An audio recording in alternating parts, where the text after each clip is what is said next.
안녕하세요, 연구원 여러분. 오늘은 25년 6월 27일 금요일 오후 시간입니다. 날씨는 좀 흐려 있고요.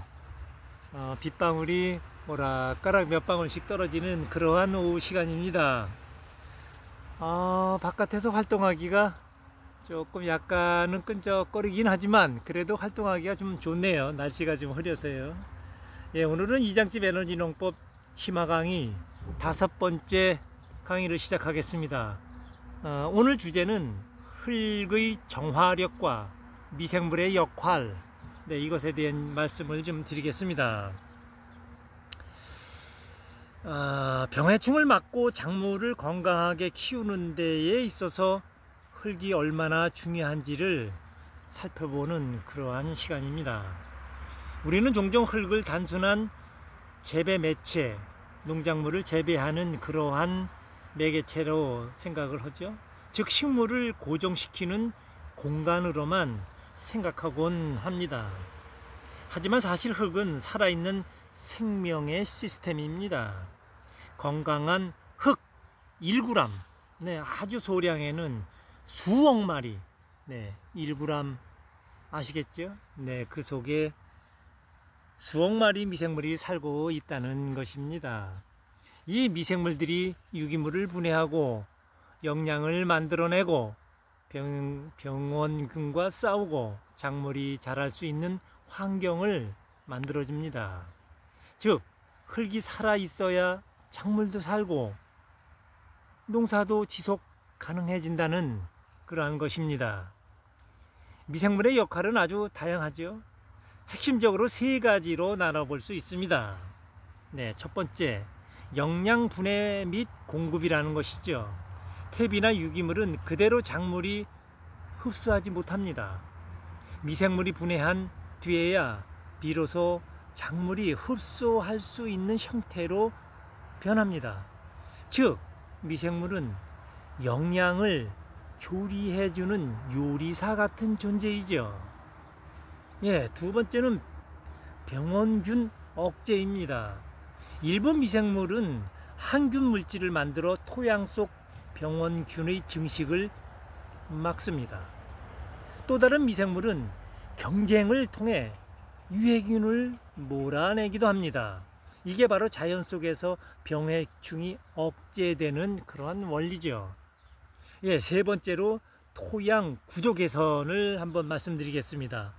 미생물은 토양 입자 사이를 연결을 해서 흙을 입단 구조로 만듭니다.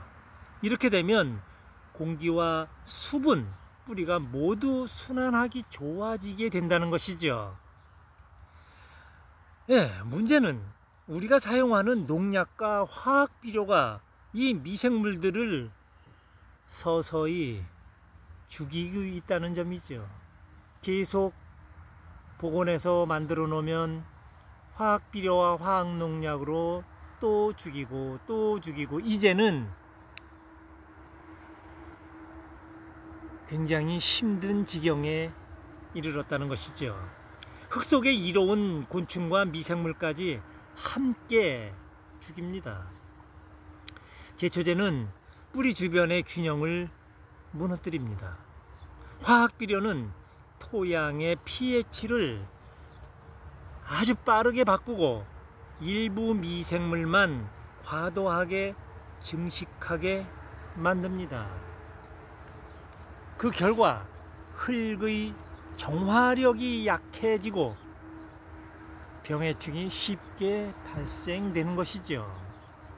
이장집 에너지 농법은 병해충을 없애는 농법이 아닙니다. 병해충이 나타날 필요가 없는 그러한 흙을 만드는 농법이죠. 즉 미생물이 건강하게 살고 있는 흙은 자연스럽게 병원균과 해충을 조절합니다. 이건 싸움이 아니라 자연의 질서입니다. 그럼 어떻게 해야 이 미생물들이 다시 살아날까요? 이장집 에너지 농법에서는 고온 발열 발효 과정을 거친 퇴비를 사용합니다. 70도 이상의 온도에서 병원균 해충 알 독성 물질을 제거, 동시에 살아남은 미생물들은 정화력이 높고 생명력이 강한 균주로 구성이 되는 것입니다. 이러한 걸 토양에 넣어주게 되면 병해충이 스스로 억제되는 흙으로 바뀌게 되는 것입니다. 병해충, 그리고 생산량, 그리고 농약 사용량, 심지어 맛까지도요. 결국은 흙의 상태가 모든 것을 결정합니다. 이 흙을 결정짓는 것은 미생물의 다양성과 균형입니다. 이걸 회복하지 않고는 병해충도 수확도 생태도 결코 좋아지지 않습니다. 결국은 농민 여러분들이 너무나 힘들고 좋은 상태가 아니죠. 결국은 사회에 이러한 물질을 내놓는 농민 자신이나 이것을 먹는 소비자나 좋아질 수 없는 그러한 자연 환경에 우리는 무언가를 추구하면서 가고 있을까요? 네, 오늘의 핵심 정리를 마지막으로 정리를 해드리겠습니다. 흙은 살아있는 생태계이며 미생물의 활동이 핵심이다. 미생물은 영양 분해, 병해 억제, 구조 개선 세 가지 기능을 한다. 농약과 비료는 흙을 죽이고 병해충을 더 쉽게 만든다. 고온, 발열, 발효태비는 병원균을 없애고 정화력이 있는 흙을 만드는 핵심 도구이다. 병해충을 막는 농사가 아니라 병해충이 생기지 않을 흙을 만드는 것이 답이다. 네, 이해가 좀 잘 되셨나요? 흙이 살아야 농사가 살죠. 흙이 청소할 수 있는 병해충도 스스로 사라집니다. 이제 우리는 농약으로 싸우는 농사가 아니라 흙이 주도하는 농사로 전환해야 합니다.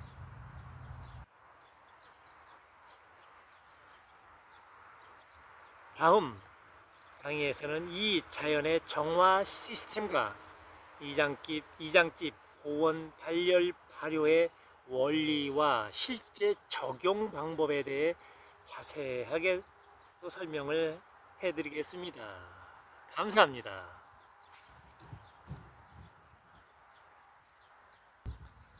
화면에 이것은 노지 고추밭이고요. 지금 화면에 보이듯이요, 이렇게 이중망을 했는데 좀 잘 자라고 있고요. 고추도 꽤 열었습니다. 지금 열매가 꽤 열어 있고 꽃도 지금 많이 개화가 지금 흐리고 비가 오는데도 진행이 되고 있군요. 연구원 여러분들은 지금 날씨가 흐리거나 비가 오거나 그러면 어떠한 벌레나 균으로 인해서 아마 많이 좀 조바심을 가지실 거예요. 그러나 흙을 잘 만드셨다 하면 그러한 걱정 없이 이렇게 자연과 함께 그냥 스스로 운행되는 속에서 많은 자연 공부를 할 수 있다는 것, 여기서 누누이 말씀드리지만 한번 체험하고 경험하시고 실제 연구에 참여를 하시면 좋을 듯 해서 날마다 이렇게 제가 말씀을 드립니다. 감사합니다.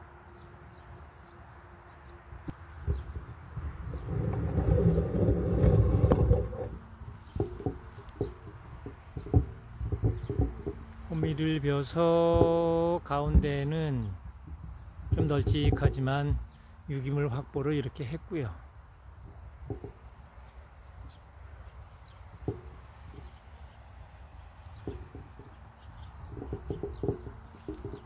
고추는 주당 간격을 1m에 한 주씩 해놨습니다. 계속 이 말씀을 드리죠.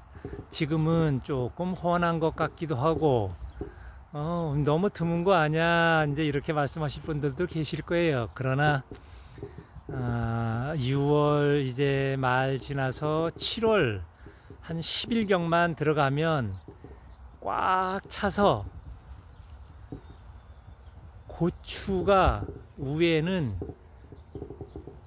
이파리가 서로 닿아서 공간이 없을 정도로다가 변합니다. 그때 또 이곳에서 말씀을 드리겠습니다. 감사합니다. 오늘은 이곳에 참깨를 파종을 합니다. 파종하는 것보다는 비닐을 깐다라고 보면 됩니다. 그 비닐을 한번 보여드리겠습니다. 이런 검정 비닐에 참깨 씨가 이렇게 붙어 있습니다. 이것을 그냥 밭에다가 피는 거예요. 순서를 설명해 드리겠습니다. 먼저 밭을 고랑과 두둑을 약하지만 이렇게 만들어 놓고요. 글갱이로다가 고르게 만드는 것입니다.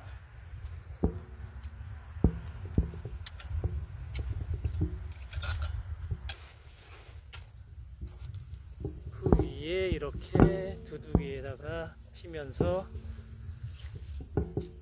비닐을 고정시키고 위에 흙을 또 얹습니다. 네, 이렇게요.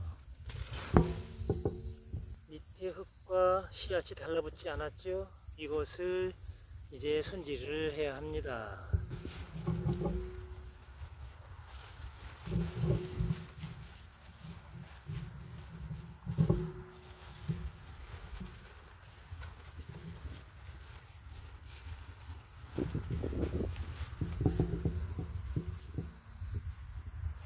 위에 올려놓은 흙으로다가 이렇게 완성을 하는 것입니다.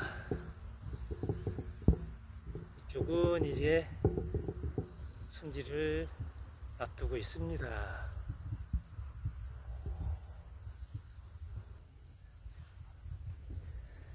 들깨 씨앗 파종은 어저께도 말씀드렸으니까 이젠 늦었습니다. 참깨는 7월 달에도 많은 다수확을 할 수 있으니까요. 씨앗 파종을 말씀드리는 것입니다. 들깨 모종이 아니고 들깨는 파종 날짜 지났고요. 참깨는 아직 유효 기간이 많이 남았습니다.